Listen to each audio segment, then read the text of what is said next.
Victorian London, mid-1850s, the world's biggest city at the heart of the world's richest empire.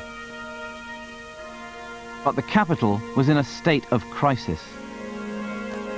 Raw sewage in the rivers was contaminating the drinking water.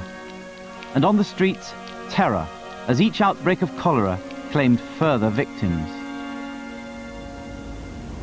June 1858 was one of the hottest summer months on record in London. The temperature got into the high 20s Celsius and it stayed there. For the Times newspaper, the Thunderer, campaigning on the issue of a filthy Thames, it wasn't nearly hot enough. The Times was campaigning for sanitary reform. If it got hotter and the smell worse, then surely MPs would be forced to back a new drainage system for London.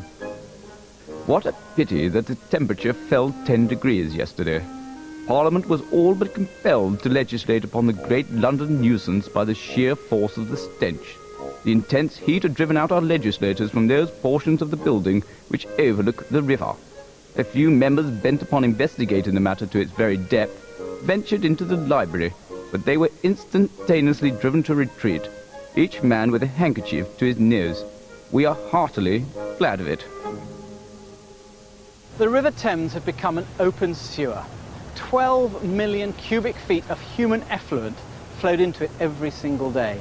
By 1858, there had been 3 major outbreaks of cholera.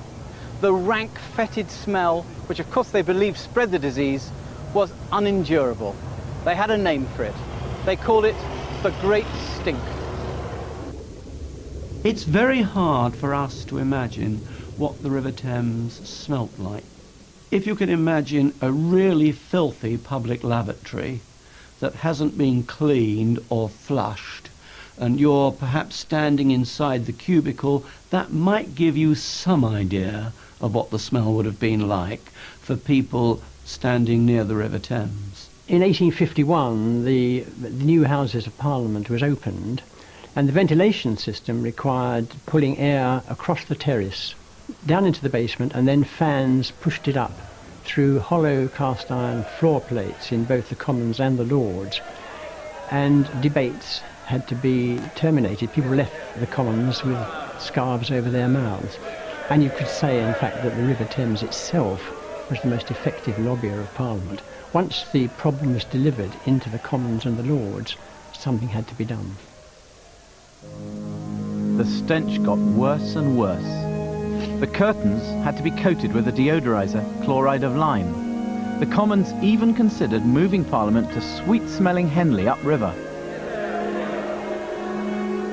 The Times crowed that now MPs feared for their own safety there would finally be legislation. They held a vigorous debate, and at last there was a head of steam for reform.